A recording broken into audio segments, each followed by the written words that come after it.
NEET case को लेकर आज एक बड़ा फैसला संभव है। पिछली सुनवाई में रिपोर्ट सौंपी गई थी। केंद्र सरकार एनटीए ने हलफनामा दिया था और आपको बता दें कि सीबीआई ने भी सुप्रीम कोर्ट को सीलबंद रिपोर्ट सौंपी थी।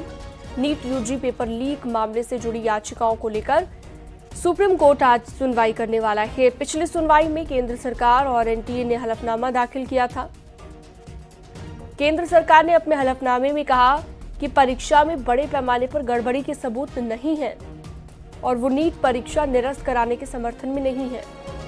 वहीं एनटीए ने सुप्रीम कोर्ट से कहा था कि पेपर लीक ही नहीं हुआ। टेलीग्राम ऐप पर नीट पेपर लीक का जो वीडियो चलाया जा रहा था वो फर्जी था। सीबीआई ने सीलबंद लिफाफे में अपनी जांच की प्रगति रिपोर्ट सुप्रीम कोर्ट को सौंप दी है। अब उम्मीद ये जताई जा रही है कि सुप्रीम कोर्ट इस मामले में आज बड़ा फैसला ले सकता है।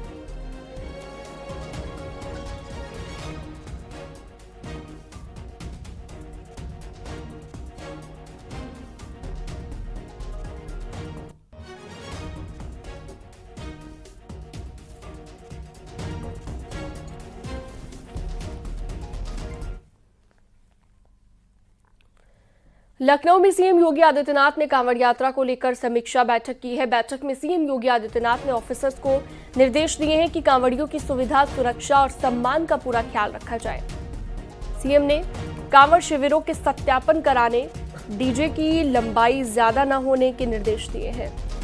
सीएम ने कांवड़ रूट की मरम्मत के साथ साथ वहां पर स्टॉल लगाने वालों के भी सत्यापन कराने के लिए निर्देशित किया है।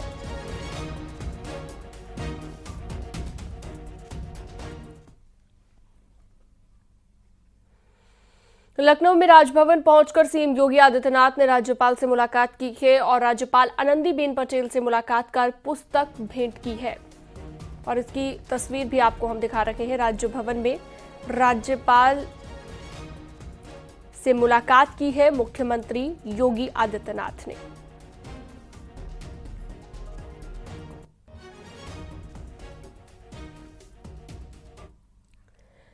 यूपी की सियासत में सोशल वॉर भी छाया हुआ है। ये सोशल वॉर एसपी अध्यक्ष अखिलेश यादव और डिप्टी सीएम केशव प्रसाद मौर्य के बीच हुआ। एक बार फिर से दोनों के बीच सोशल मीडिया पर सियासी जंग छिड़ गई है और एक तरफ से वार किया जा रहा है तो दूसरी तरफ पलटवार। इससे पहले यूपी विधानसभा में भी दोनों के बीच नोकझोंक की तस्वीरें सामने आई, जो कि सियासी गलियारों की सुर्खियां बनी थी।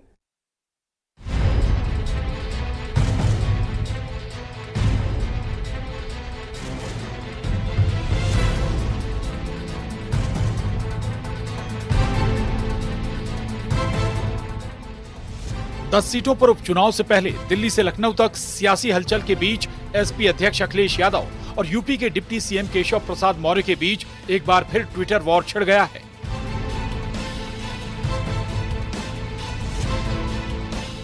यही नहीं, एसपी अध्यक्ष अखिलेश यादव ने एक ट्वीट करते हुए लिखा भी, बीजेपी की कुर्सी की लड़ाई की गर्मी में उत्तर प्रदेश में शासन प्रशासन ठंडे बस्ते में चला गया है। तोड़फोड़ की राजनीति का जो काम बीजेपी दूसरे दलों में करती थी, अब वही काम वो अपने दल के अंदर कर रही है। इसलिए बीजेपी अंदरूनी झगड़ों के दलदल में धंसती जा रही है। जनता के बारे में सोचने वाला बीजेपी में कोई नहीं। अखिलेश यादव के इस बयान पर बीजेपी की तरफ से खुद केशव मौर्य ने जोरदार पलटवार करते हुए कहा कि सपा बहादुर श्री अखिलेश यादव जी बीजेपी की देश और प्रदेश दोनों जगह मजबूत संगठन और सरकार है। सपा का पीडीए धोखा है। यूपी में सपा के गुंडाराज की वापसी असंभव है। बीजेपी 2027 विधानसभा चुनाव में 2017 दोहराएगी। डिप्टी सीएम केशव प्रसाद मौर्य के इस बयान के बाद एसपी अध्यक्ष अखिलेश यादव ने एक और ट्वीट किया और लिखा कि दिन ब दिन बीजेपी कमजोर हो रही है। बीजेपी में टकराव और भटकाव का दौर है। बीजेपी में एक दूसरे को कमतर दिखाने के लिए कठपुतली का खेल खेला जा रहा है। बीजेपी में पर्दे के पीछे की लड़ाई सरेआम हो गई है। इंजन ही नहीं, अब तो डिब्बे भी आपस में टकरा रहे हैं। उधर अखिलेश यादव को यूपी में मंत्री संजय निषाद ने जवाब दिया और कहा कि मिलने मिलाने का काम पार्टी के लोगों से नहीं किया जाएगा तो क्या विपक्ष के लोगों से मिला जाएगा। राष्ट्रीय अध्यक्ष अपनी पार्टी के लोगों से नहीं मिलेंगे तो क्या विपक्ष के नेताओं से मिला जाएगा? क्या अपने लोगों से मिला जाएगा? विपक्ष के नेता के पास थोड़ी मिलने जाएगा। वहीं कांग्रेस प्रदेश अध्यक्ष ने भी केशव प्रसाद मौर्य पर निशाना साधा है और कहा कि ये सारा दर्द सिराथू वाला है। हार का दर्द उनके पीछे लगा हुआ है। दर्द सिराथू वाला है। जो सिराथू में चुनाव हार गए थे केशव मौर्य जी, वो दर्द वो दर्द अभी तक उनके पीछे लगा है, चला आ रहा है। उसी दर्द से केशव मौर्य परेशान है। फिलहाल अखिलेश यादव और डिप्टी सीएम केशव प्रसाद मौर्य के बीच सियासी वार पलटवार कोई नई बात नहीं है। यूपी विधानसभा में भी दोनों के बीच नोकझोंक की तस्वीरें सबने देखी हैं। अब एक बार फिर ट्विटर वॉर जारी है। देखना होगा सियासी जंग कहां तक जाती है।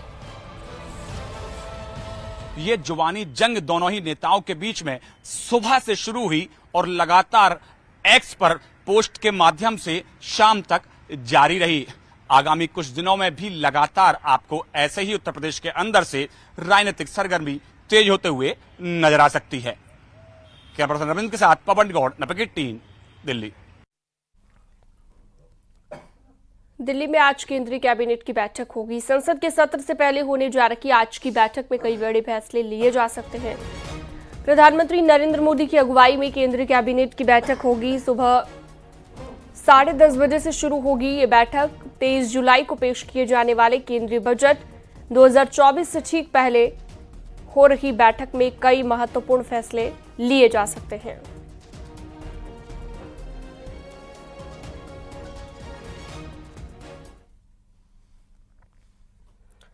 पीएम नरेंद्र मोदी आज बीजेपी हेडक्वार्टर जाएंगे और पीएम शाम को 6 बजे के करीब बीजेपी मुख्यालय पहुंच सकते हैं, जहां पर उनका संबोधन होना है। इसके अलावा वो पार्टी दफ्तर में लंबे वक्त से काम कर रहे कर्मचारियों से मुलाकात करेंगे। पीएम मोदी पार्टी दफ्तर में काम करने वाले क्लर्क, चपरासी और ऐसे अन्य कर्मचारियों से भी मिलेंगे।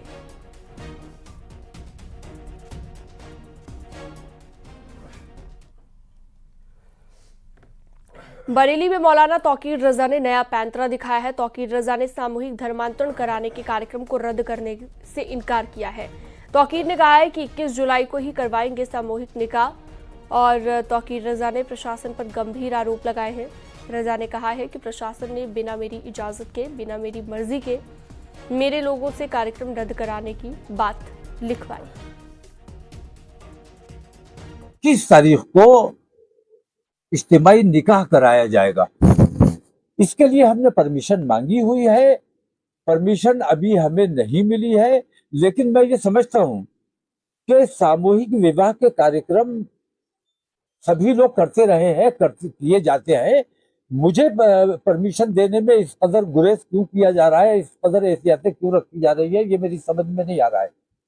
रात मेरे लोगों को बुलाया गया, उन पर दबाव बनाया गया, उनसे झूठे वादे किए गए और उनसे ये लिखवाया गया। मेरी मर्जी के खिलाफ ये लोग लिखकर देकर आए कि कार्यक्रम स्थगित किया जाता है। हमने जो तारीख दी थी, हम उस तारीख को ही अपना प्रोग्राम करेंगे। परमिशन अगर नहीं दी जाती है तो हमें इतना पूछने का हक है कि हमें परमिशन देने में आपको क्या दिक्कत है। बरेली में ताजिया निकालने के दौरान नारेबाजी का एक मामला सामने आया। डीजे बजाने से मना करने पर विवाद हुआ है। सूचना के बाद मौके पर सीओ, एसडीएम, कई थानों की पुलिस लेकर पहुंचे और मामले को शांत कराया गया।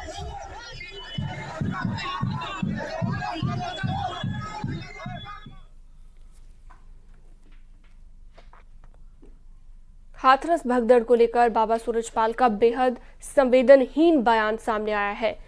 सूरजपाल ने कहा है कि होली को कौन टाल सकता है, जो आया है वो एक दिन जरूर जाएगा। साथ ही सूरजपाल ने एसआईटी पर भरोसा जताया और साजिश रचे जाने की बात भी उन्होंने कही है।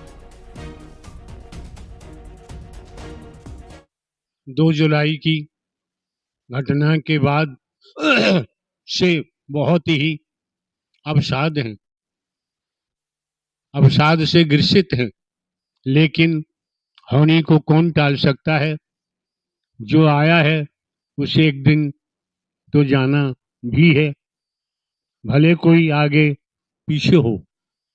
हमारे वकील डॉक्टर एपी सिंह जी एवं हमें भी जैसा प्रत्यक्षदर्शियों ने विषैला स्प्रे के बारे में बताया, यह पूर्णतया सत्य है कि कोई न कोई साजिश जरूर हुई है।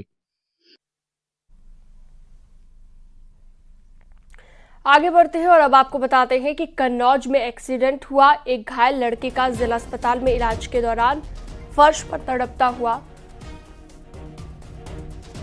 दिखाई दे रहा है एक शख्स। न तो कोई आसपास डॉक्टर है, न ही उसको देखने वाला कोई स्टाफ है।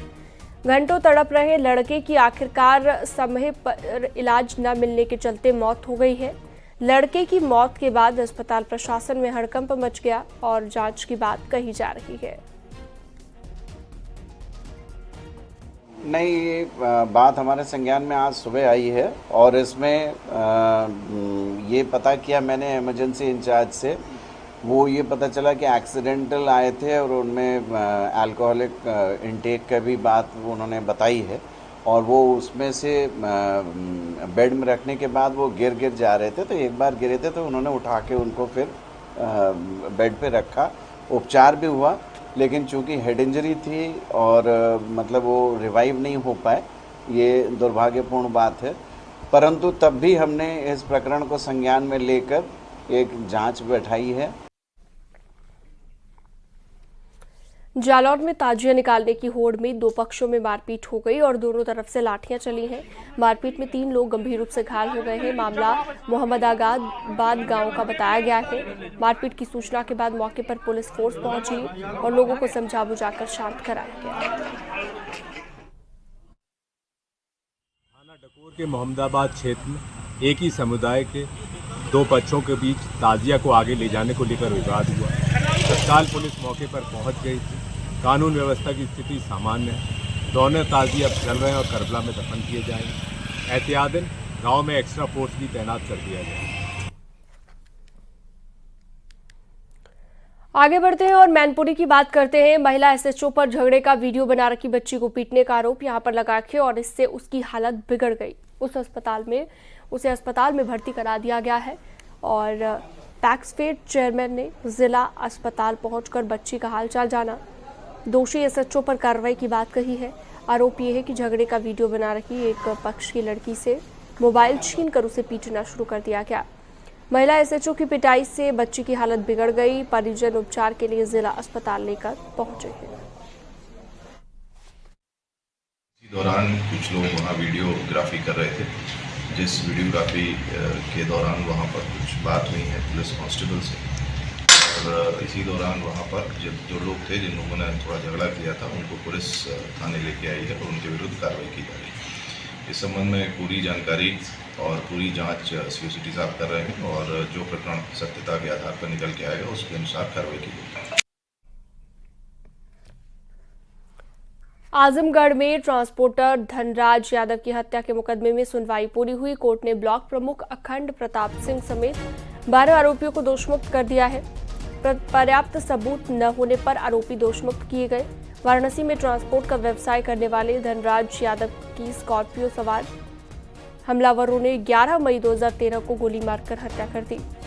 पुलिस को दी गई तहरीर में धनराज के भाई ने आरोप लगाया कि प्रधानी चुनाव को लेकर अखंड प्रताप सिंह से उनके भाई से रंजिश चल रही थी, जिसके चलते ये किया गया।